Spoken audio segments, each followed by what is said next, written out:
irmãos.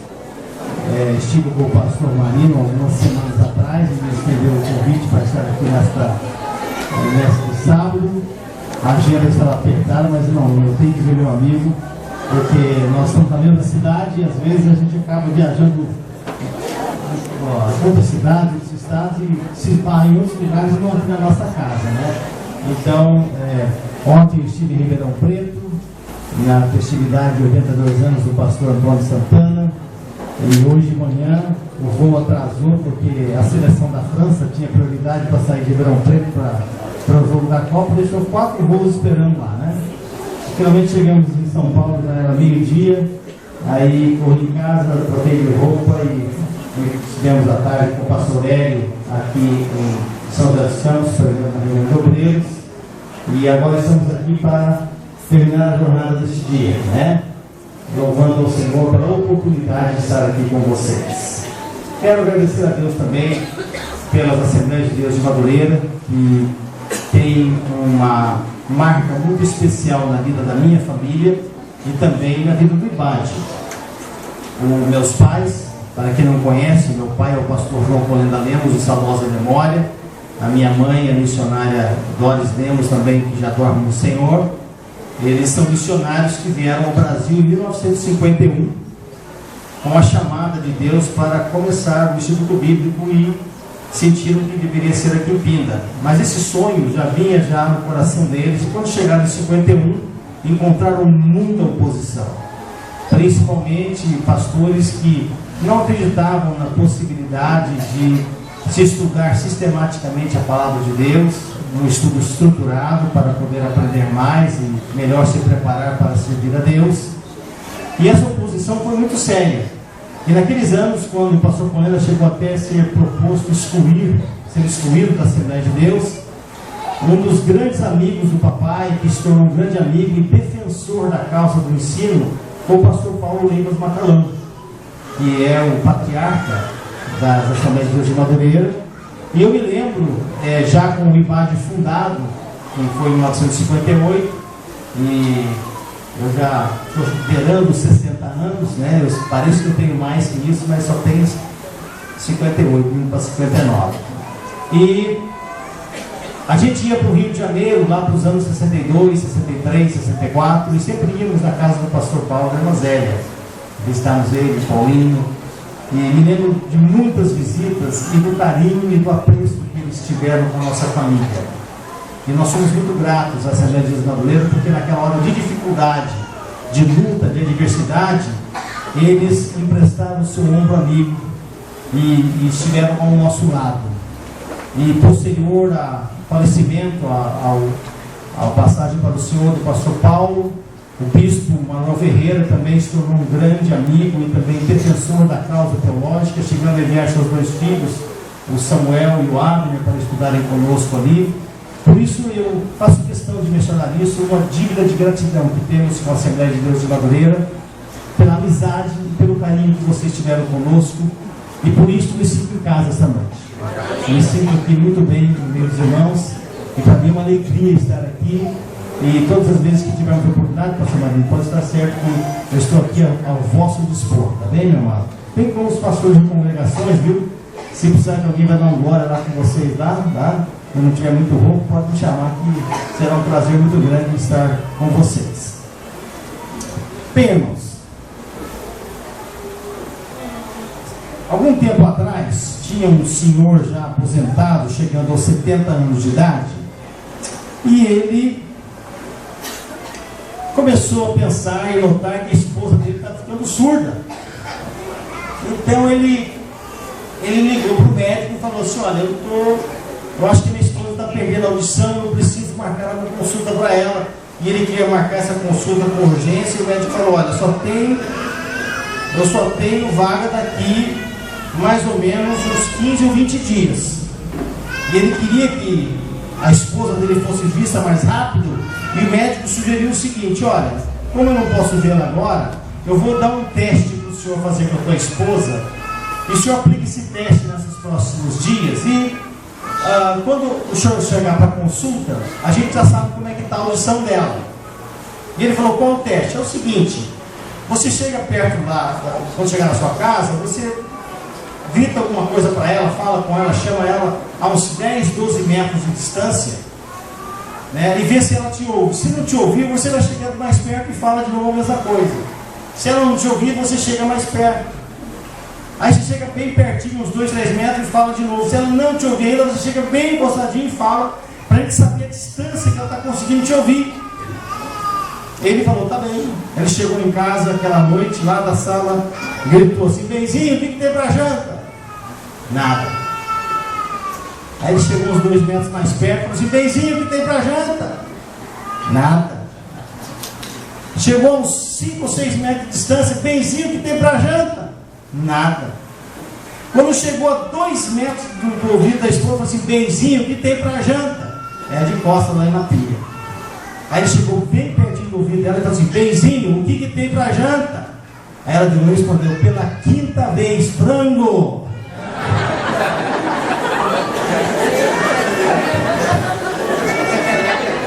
Algumas irmãs estavam preocupadas porque essa não era para elas ali, né?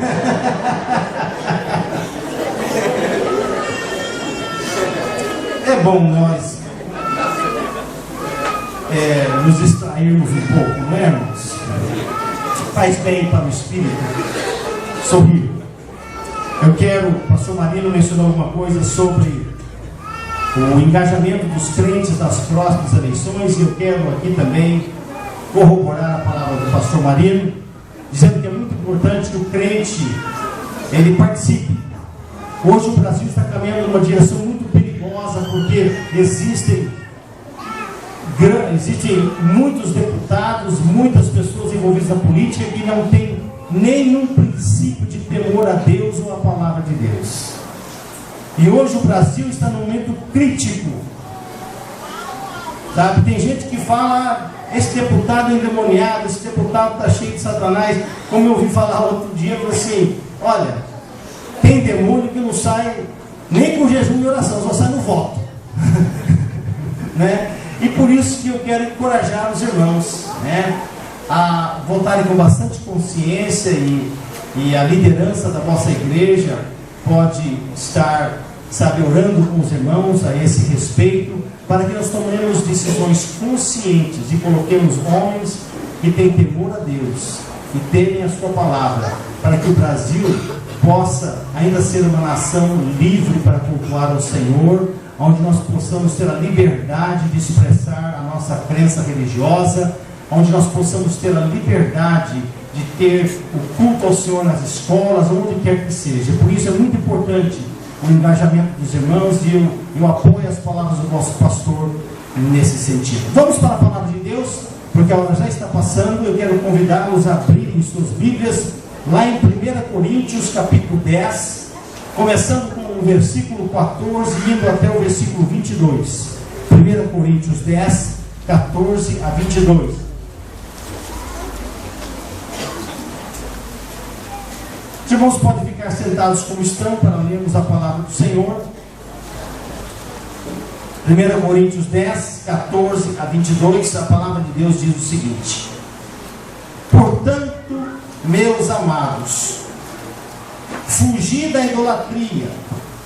Falo como entendidos, julgai vós mesmos o que digo. Porventura o cálice de bênção que abençoamos não é a comunhão do sangue de Cristo? O pão que partimos não é porventura a comunhão do corpo de Cristo? Porque nós, sendo muitos, somos um só pão e um só corpo, porque todos participamos do mesmo pão. Vede a Israel segundo a carne, os que comem os sacrifícios não são porventura participantes do altar? Mas que digo? Que o ídolo é alguma coisa? Ou que o sacrificado ao ídolo é alguma coisa? Antes digo que as coisas que os gentios sacrificam, as sacrificam aos demônios, e não a Deus. E não quero que sejais participantes com os demônios. Não podeis beber o cálice do Senhor e o cálice dos demônios. Não podeis ser participantes da mesa do Senhor e da mesa dos demônios. Ou irritaremos o Senhor? Somos nós mais fortes do que Ele? Muitas datas e eventos importantes no nosso calendário, não somente o calendário nacional, mas também o calendário pessoal, muitos eventos são celebrados à volta de uma mesa. O principal deles é a ceia de Natal. E tem gente que já está pensando no que vai comer no Natal, né? Já está pensando como é que vai ser a ceia. Nós planejamos e fazemos um almoço, um jantar especial na noite antecedente ao dia 25. E fazemos todos os preparativos porque existe uma comunhão que vai acontecer naquela data especial. Celebramos a Páscoa, o Ano Novo, aniversários de casamento, outras festividades. E o povo brasileiro gosta de uma festa, gosta de um almoço, gosta de um jantar, qualquer coisa, vamos lá arrumar alguma coisa para celebrarmos, porque na realidade não é a questão da comida em si, mas é a questão da atmosfera que é criada de celebração, de gratidão, de comunhão à volta de uma mesa. Reuniões de negócio, muitas vezes, quando existe um negócio a ser fechado, um imóvel está sendo comprado ou vendido, ou celebrando-se um contrato em uma empresa, é muito comum, ao final de todos os acertos serem feitos, agora vamos para a churrascaria, vamos para o restaurante, vamos fazer um almoço junto para comemorarmos o objetivo que foi atingido. Nós podemos entender que isso é uma coisa cultural, não somente aqui no Brasil, mas em todas as culturas do mundo. O reunir-se à volta de uma mesa tem um simbolismo muito mais profundo e maior do que apenas se alimentar ou comer. Tem uma ideia de comunhão, de comungar as mesmas ideias. Mas nenhum desses almoços, jantares, por mais importantes que sejam, com quem se jante, ou que se coma, ou porque o se celebra, nenhum deles pode se comparar ao convite que o nosso Senhor Jesus Cristo faz a cada um de nós para estarmos aqui à volta desta mesa aqui, onde estamos celebrando o corpo e o sangue do Senhor Jesus. Recentemente, eu estive numa reunião de obreiros, alguns meses atrás, e era uma igreja de 2 andares, a nave do templo ficava no segundo piso, e o piso de baixo ficava o refeitório da igreja e a cozinha. E o pior de tudo é que a cozinha ficava debaixo do púlpito. E era já 12:30, e o pastor estava pregando, e o frango assando, e o pastor pregando, e o frango assando. E a gente viu os irmãos impacientes, porque o cheiro invadia o templo, né? E os irmãos estavam dando começando a dar glória a Deus, não era por causa da mensagem, eles vão parar mesmo, porque estavam com fome. Todos estavam prontos para ir à mesa. E Jesus faz esse convite para nós virmos junto à mesa, para participarmos desta ceia, desta celebração. Agora, quando nós vamos participar de um almoço, um jantar, quando nós vamos nos juntar a alguém para almoçar, nós tomamos alguns cuidados. E existem alguns procedimentos, algumas condutas que nós precisamos observar para podermos nos achegar à mesa. E esta noite eu gostaria de compartilhar com os irmãos alguns procedimentos que nós precisamos ter antes de chegar junto a esta mesa. A primeira delas é que antes de nos assentar à mesa, nós precisamos nos purificar, precisamos lavar as nossas mãos, precisamos nos despir das impurezas que nós trazemos do contato com o mundo e com as coisas exteriores. Quando nós nos preparamos para a ceia, meus irmãos, nós temos que entender que isso aqui não é apenas uma tradição. Isso aqui não é um momento que eu venho uma vez por mês, que o pastor me vê na igreja, que eu estou em comunhão, e eu bato no meu cartãozinho de membro que eu estou em comunhão. Meus irmãos, esse momento é muito além do que uma tradição de expressão física. Ele é um momento espiritual, onde nós olhamos para dentro do nosso coração, onde a nossa esposa, o nosso esposo não pode ver, onde o meu patrão patrão não pode ver, onde meu pastor não pode ver, onde as pessoas que estão à minha volta não podem ver, só Jesus vê. E ali eu lido com Ele, e eu lavo e tiro as impurezas, e peço perdão dos meus pecados, e me preparo espiritualmente para estar aqui nesse momento, participando dessa ceia. Antes de participarmos da mesa do Senhor, precisamos passar por esse momento de introspecção, olhar para dentro e ver se alguma coisa precisa ser lavado pelo sangue de Jesus. Paulo diz na Epístola aos Coríntios: examine-se cada um a si mesmo. E nesta noite talvez haja alguém aqui que pense que a sua situação não tem perdão, a sua ofensa é muito grande, o que você fez é inesculpável. Eu estou aqui para te dizer que o sangue de Jesus é poderoso para purificar todos os pecados. Você não precisa ficar aí com a condenação de Satanás, porque através do sangue dele, você pode estar aqui sentado junto a essa mesa, participando do corpo e do sangue do Senhor Jesus. Aleluia, Jesus. Mas não somente precisamos estar purificados, outro procedimento, outro cuidado que nós precisamos ter antes de chegar à mesa, é que eu preciso ter apetite para comer. Quando nós vamos para a mesa, é porque nós estamos com fome. Quando eu chego para comer na minha casa, o almoço que minha esposa prepara, ou eu vou a um restaurante almoçar, jantar, não é porque eu quero só chegar lá e olhar o ambiente e ver, não, eu estou com fome. E essa noite eu pergunto: será que nós estamos com fome de Deus?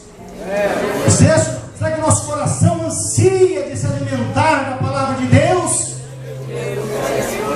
Será que eu tenho fome da presença de Deus na minha vida? Meus irmãos, para estar aqui, você precisa ter fome de Deus. Mas tem gente que faz ao contrário. Já imaginou se você fosse convidado para jantar na casa de alguém? Hein, irmão Renato? Se fosse convidado para jantar, aí você fala assim: pô, o jantar daqui 1 hora, sabe o negócio? Eu estou sentindo o cheiro da coxinha que está sendo feita ali na padaria, vou passar lá, vou comer umas 2 coxinhas antes de jantar. Aí o Renato vai lá e come 2 coxinhas com guaraná. Aí ele começa a caminhar para casa do amigo lá que convidou para jantar. Aí ele passa na outra padaria lá, sabe, está saindo, sabe, um bolo quentinho, gostoso assim. Não, eu tenho que pegar um pedaço de bolo com um cafezinho, isso aí não dá para resistir, né? Aí quando ele vai chegando já próximo da casa, tem uma sorveteria lá, sabe? E tem um sorvete muito gostoso, ele para e compra umas 2 bolas de sorvete. Aí quando ele chega na casa do convidado, o convidado está com um banquete enorme lá, sabe? Tem pernil, tem frango, tem lombo assado, tem tudo quanto é tipo de comida. E ele vai falar assim: eu perdi a fome, eu não vou contar de comer nada não. Mas tem crente que chega na igreja assim, ele fica se contaminando com as comidas do fast food, as comidas rápidas que o mundo oferece, que sacia às vezes temporariamente o apetite. Quando chega na mesa do Senhor, ele está entupido de porcaria que anda comendo na rua e não tem fome do genuíno pão da vida, que é o nosso Senhor Jesus Cristo. Paulo está falando isso, que não há como nós ficarmos nos alimentando na mesa dos demônios e depois de alimentar na mesa. Não tem jeito. Se eu comer na mesa de Satanás, não tem fome de Deus. Mas se eu comer na mesa de Deus, eu nunca vou ter fome para comer na mesa de Satanás. A comida rápida que o mundo oferece, ela não somente deixa você com fome rapidamente, mas ela faz mal para o corpo físico. A comida sólida e nutritiva, ela sacia a sua fome e ela nutre o seu organismo. E da mesma forma é assim na igreja, meu irmão. Quando nós ficamos nos alimentando com as gorduras do mundo e as coisas contaminadas do mundo, não somente não vão saciar a nossa fome, mas vão fazer mal para o nosso espírito, vão nos esfriar espiritualmente. Mas se nós ficarmos nos alimentando das delícias da mesa do Senhor, da palavra de Deus, dos cultos de ensinamento, da escola dominical, da reunião de obreiros, e ficarmos constantemente com esse alimento sólido, substancioso, além de matar a fome, você vai ficar mais robusto, mais forte e menos vulnerável aos ataques do Satanás. Nós desenvolvemos gosto por comida. E hoje está um problema sério no Brasil com essas comidas que são vendidas aí através da mídia, essas comidas que as crianças compram pelo visual, e nunca vimos tantas crianças obesas no nosso país como estamos vendo hoje. É um problema de saúde pública, porque estão ensinando as crianças a gostar mais de açúcar, de fritura e mais fritura, e de coisas e mais coisas que não fazem bem. O gosto é adquirido. E se nós ficarmos aí brincando com as comidas do mundo, começaremos a adquirir um gostinho pelas coisas do mundo. Eu, algum tempo atrás, alguns irmãos já me conhecem de um tempo que eu pesava aí uns 20 quilos a mais do que peso hoje. Então, eu já estava, meu tamanho de calça já estava chegando a 50, já estava no 56 e já estava estourando o botão no 56. Daí, próximo passo a 58, eu falei, não, peraí, dá um jeito nesse negócio. E daí eu fui ver um médico, e eu sou meio anti-operação, esse negócio, né? E o médico me falou assim, olha, o senhor precisa reaprender a comer. Esse negócio, eu não sei comer. Eu pego o garfo, corto o bife, a batata frita, eu sei comer, ué. Não é isso. O senhor tem que aprender a comer bem de novo. E eu e minha esposa, então, passamos por um processo de 1 ano de reeducação alimentar, aprendendo a comer certo de novo. O médico deu aquela lista enorme da dieta, do que podia comer, o que era bom comer e tal. Em 1 semana eu já consegui decifrar o enigma. Eu já falei para ele, doutor, já sei como é que funciona esse negócio. É botar na boca, se é gostoso, pode cuspir que faz mal. Bota na boca, não é gostoso, pode comer que faz bem. Mas porque eu estava educado, eu já havia permitido que o meu organismo se saciasse com coisas que não prestam para o organismo. Então, nesse processo de reeducação alimentar, depois de 1 ano, eu aprendi a gostar de coisas que eu não gostava e aprecio até hoje. E muitas das comidas que eu assim corria para comer, hoje já não me enche os olhos. E até as como ocasionalmente, porque não fazem mal, ocasionalmente eu chegar lá a comer um pernil, mas não me enche o olho, eu passo meses. O que eu quero dizer com isso? Muitas vezes nós precisamos tomar cuidado com o gostinho que estamos adquirindo pelas coisas que não são de Deus.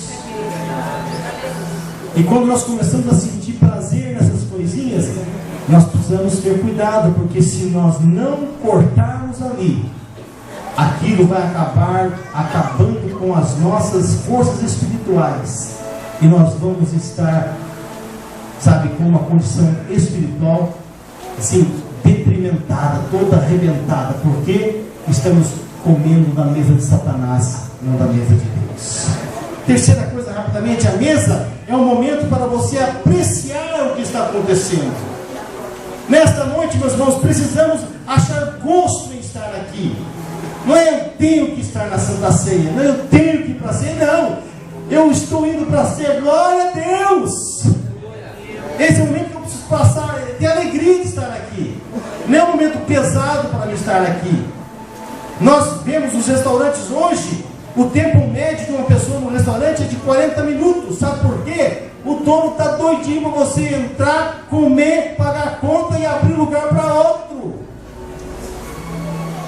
E muito crente vem para a igreja com essa mentalidade de chegar rapidinho, chega atrasado no culto e sai de acabar. Meu irmão, nós vamos achar gosto. Alegrei-me quando me disseram, vamos à casa do Senhor.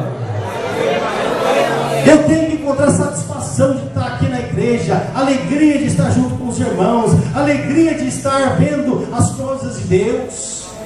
Precisamos apreciar esse momento de celebração da ceia. No entanto, essa nossa cultura da rapidez, do micro-ondas, do instantâneo, está invadindo a igreja e queremos que a igreja funcione como micro-ondas, que a igreja funcione com coisas instantâneas e rápidas e mágicas, e não é assim. Precisamos gastar tempo aos pés do Senhor. Na Europa, os restaurantes são diferentes. Quando o cliente entra no restaurante, às vezes aquela mesa que ele se assenta ele será o único cliente lá. Porque eles entendem que o momento da mesa é um momento especial. E as pessoas às vezes ficam 2, 3 horas numa mesa. Os garçons ficam à distância para não incomodar os clientes, porque eles entendem que aquele cliente acha satisfação e eles querem que ele saia totalmente satisfeito e contente. E esse é o desejo do nosso Deus aqui esta noite, meus irmãos. Que nós nos deleitemos na presença dEle, nos alimentemos com a palavra, com a comunhão dos irmãos, e quando saímos aqui, saímos satisfeitos, regozijando na presença do Senhor. Não vamos ter pressa. A quarta coisa que precisa haver junto à mesa é que nós precisamos também cultivar a harmonia quando estamos sentados à mesa. O salmista declara quão bom é que os irmãos vivam em união. Onde há união, há harmonia. A mesa não é lugar de discussão. A mesa não é lugar de você tirar as coisas limpo com o seu irmão. A mesa é lugar de comunhão e união. Glória a Deus. E esta noite, você está aqui, tem algum problema com o seu irmão? Conserta isso em nome de Jesus. Não vá para casa com essa música não, porque aqui é hora de celebrar união e comunhão com o corpo de Cristo. No ato da alimentação é que nós precisamos ser gratos pelo alimento que nós recebemos. Minha mãe, a irmã Doris, ela tinha um avental que ela usava com bastante frequência, e no avental estava escrito assim: nunca se esqueça de dar um beijinho na cozinheira. E nós, o papai era uma pessoa muito amorosa, muito amoroso com minha mãe, né? E todas as refeições, papai sempre dava um beijinho na mamãe e dizia: Doris, muito obrigado por esse almoço tão delicioso, muito obrigado por esse jantar ou esse lanche. E nós, os filhos, acompanhamos isso. E se os irmãos viverem uma reunião de obreiros que tem alguém na cozinha, os irmãos vão me ver depois do almoço. Eu entro na cozinha e vou lá cumprimentando cada irmã, cada irmão, abençoando eles, agradecendo por terem nos alimentados. Meus irmãos, gratidão é uma coisa que nós temos que ter no nosso coração. E não somente gratidão para com as pessoas no sentido material, mas acima de tudo, gratidão com o nosso Deus. Para você estar aqui esta noite, lavado e remido no sangue de Jesus, para você estar aqui liberto das drogas, liberto dos vícios, liberto das garras de Satanás, custou caro, custou o que tinha de mais belo no céu, que é o Filho de Deus, para que você pudesse estar aqui na condição de salvo, remido, com o seu nome escrito no livro da vida. Custou a vida de Jesus Cristo. Por isso esta noite é uma noite que nós precisamos levantar as nossas mãos e dizer muito obrigado, Jesus. Ter gratidão de poder estar aqui participando desta bênção. Nunca se esqueça daquela história dos 10 leprosos. 10 foram curados, 10 receberam a bênção da libertação, do livramento da enfermidade, mas só um voltou para dizer obrigado. E Deus nos ajude de ser como aquele um e sempre dizer muito obrigado, Senhor, pelo milagre que fizeste na minha vida. Em último lugar, devemos nos já chegar na mesa com o sentimento de lealdade ao Senhor. Quando você senta para almoçar ou jantar, você sempre senta com amigos e parentes, pessoas que você pode confiar. Alguém que te apunhalou pelas costas, que faz fofoca de você, e fala mal de você, da sua família, dificilmente você vai sentar à mesa junto com ele. Porque a mesa implica lealdade. E eu falo para os obreiros aqui, meus irmãos, nós temos que ter lealdade no ministério. Estar nesse púlpito sentado aqui ao lado do pastor Malino exige lealdade de vocês todos, a liderança que Deus tem dado a ele. Se você não puder ser leal ao seu pastor, não puder ser leal ao seu líder, então antes de você fazer qualquer coisa, fala assim: pastor Malino, eu quero sair do ministério, não posso mais ficar porque eu estou sentindo uma coisa, então eu quero me afastar, mas pelo amor de Deus, não seja desleal ao homem de Deus ou à tua igreja que você está servindo. Porque a ceia do Senhor é um lugar para gente que é leal, que tem compromisso. Não somente com a obra, com o pastor, mas acima de tudo, leal à causa de Cristo. A palavra de Deus diz que nós servimos um Deus zeloso. Aqui a ideia é de um Deus que ele tem assim, ele tem ciúmes. É praticamente essa a palavra. Ele não divide a glória dele com ninguém.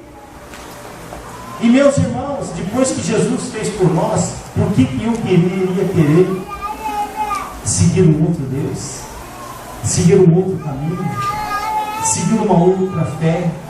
Seguir uma outra filosofia? Não, meus irmãos. Eu preciso expressar sempre a minha lealdade ao Senhor Jesus e a sua cruz. Nesta noite, nós vimos alguns preparativos que precisamos ter para estar à volta da mesa.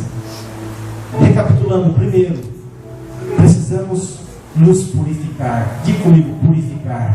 Purificar. Olha para o teu coração esta noite, veja como é que ele está. Se tem uma coisinha lá que precisa lavar com o sangue de Jesus, começa rapidinho a pedir para Jesus lavar com o sangue dele. Segunda coisa é que você precisa ter fome de Deus, eu preciso ter apetite. Diga: fome de Deus. Fome de Deus. Você tem fome de Deus essa noite, meu irmão? Para estar aqui tem que ter fome de Deus. Vamos ter fome de Deus. A terceira coisa, esse é o momento em que eu preciso me deleitar no Senhor. Eu não posso ter pressa. A casa do Senhor não é um lugar para ter pressa. Diga comigo: deleitar no Senhor. Deleitar no Senhor. Quantos aqui gostam de se deleitar no Senhor? Amém? A quarta coisa esta noite: cultivar harmonia com os irmãos, união com os meus irmãos. Diga: união com o meu irmão. União com o meu irmão. Quinta coisa: ser grato pelo alimento que recebemos. Diga comigo: obrigado, Jesus. Obrigado, Jesus. Em último lugar, ser leal ao Senhor Jesus.